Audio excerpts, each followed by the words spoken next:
Hello again. We are here for recipe number 2 for the FesTomato tomato cooking celebration extravaganza bonanza-rama.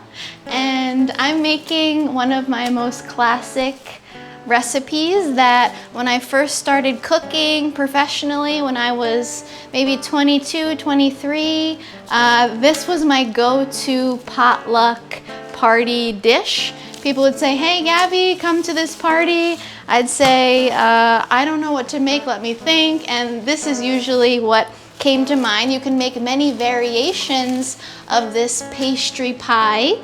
But since it's tomato season, we're gonna do a puff pastry with some local cherry tomatoes, goat cheese, fresh herbs, and caramelized onions. Usually I only get my puff pastry from one place, and that's from Tony at a local Greek in Princeton, but you can also get it at Whole Foods, or if you have a local bakery that makes a really nice puff pastry dough, you can get it from them. So I thawed this for just a few minutes. You don't want it to get too soft because then it's not easy to work with. So this is still a little tiny bit frozen, which is ideal. And I'm gonna put a little bit of oil down on the pan so it doesn't stick. And if you have parchment paper, that's good too. Okay, so here's my puff pastry dough. I'm gonna put it right down like that, and then I'm just gonna score it. And I have my oven already at 375, and so I'm gonna par bake this a little bit just so when I put on the goat cheese and the tomatoes, the bottom can cook evenly. So I'm gonna cook this, bake this in the oven for maybe 15-ish minutes until it starts getting puffy and a little tiny bit golden brown. And then I'll take it out and we will start the next part. And while that's baking, I'm going to prep the onions, these beautiful North Slope onions, red and yellow for fun. While the pastry is in the oven, we're gonna caramelize the onions and prep the tomatoes and make the goat cheese topping. And also the red onions just add a really nice touch of color because today we have yellow and orange cherry tomatoes. The red onion will add that other tone we're looking for. I'm gonna do these into nice thin little half moons here. And really you could put anything on this savory pastry. You could do blistered peppers, you could do roasted eggplant. The cherry tomatoes I chose because, oh, it's FesTomato, that's why. And because they add a nice sweetness and contrast to the creamy tart goat cheese. Okay, so that's our onions, and now I'm going to get our hot oil ready. You could do butter, you could do vegetable oil, you could do olive oil, but I find with caramelized onions, you want to be generous with the amount of fat you have on the pan, and that gives you more time and space to keep them stirring and to not burn. So I'm going to put this on like a medium-high heat. And while that's heating up, I'm going to start prepping our goat cheese mixture. So I have my log of goat cheese. This you could also find at many farmers markets or in many co-ops. Valley Shepherd has a really nice chèvre goat cheese that I like.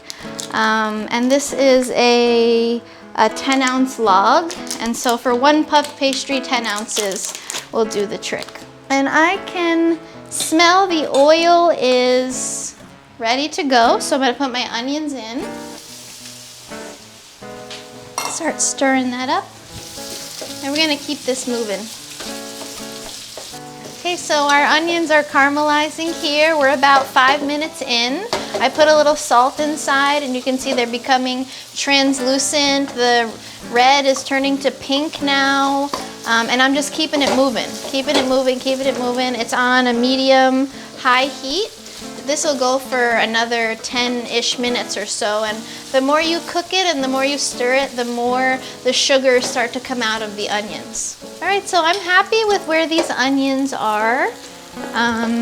They're about 3/4 of the way caramelized, and I'm gonna put them in a little bowl and save them for when I put my tart together.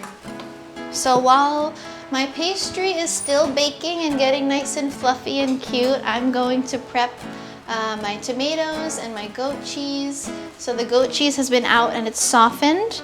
And so now I need to put some of these precious herbs inside. We picked some rosemary and some sage. Prep this wonderful thyme and then chop it all up.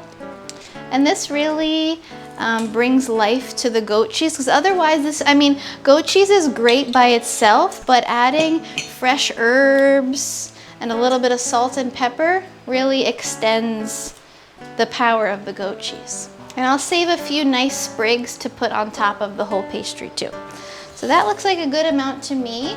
So I'll do a nice rough chop. Actually, I'm gonna make this pretty small. Okay, that's looking good. Okay, so I'm gonna add that to my 10 ounces of goat cheese. Then I'm gonna crack 1 egg in here, 1 sweaty farm egg from Mike's Chickens. And then I'm just gonna mix this up. And so the egg helps the goat cheese bake in a nice way.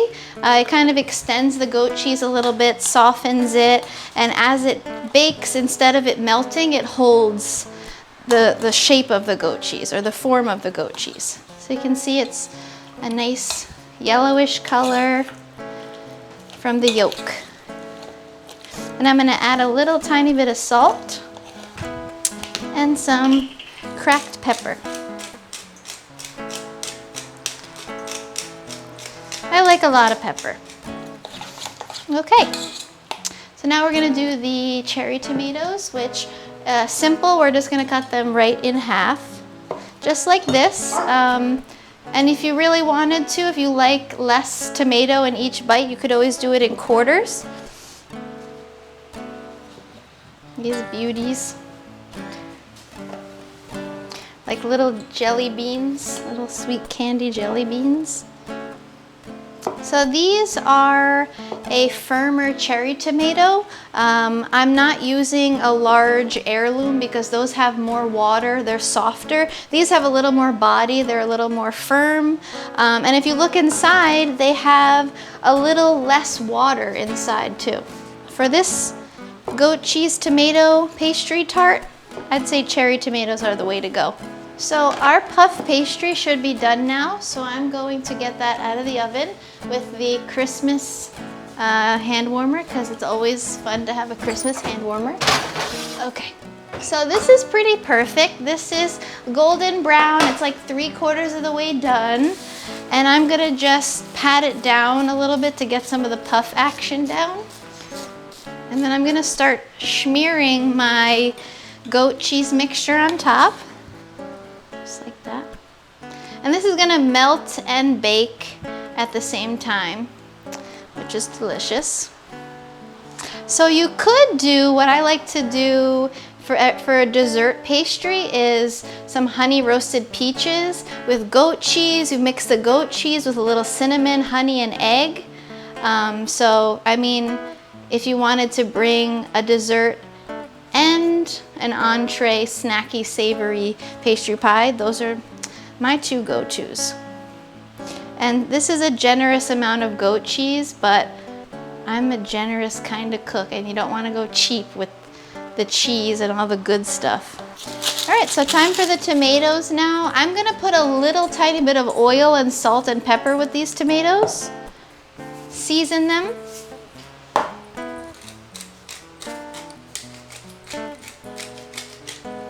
That's good.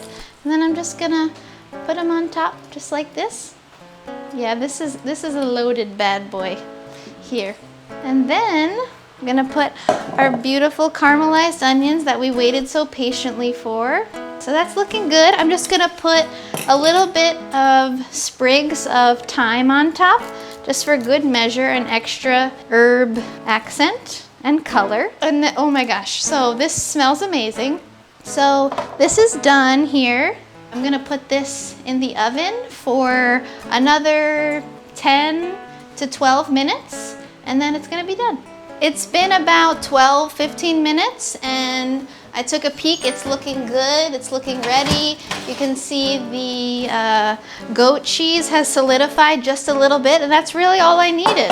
The tomatoes have just a very slight little cooking action happening to them, but otherwise they're gonna be nice and juicy, and that's gonna be a nice contrast with the creamy goat cheese, the crispy buttery crust, the sweet caramelized onions, and so that's beautiful. That's ready to go. I'm gonna chop up some fresh basil, and I would do this only right before you're ready to serve it, because you know basil can turn a little brown, and you want a nice beautiful bright green color.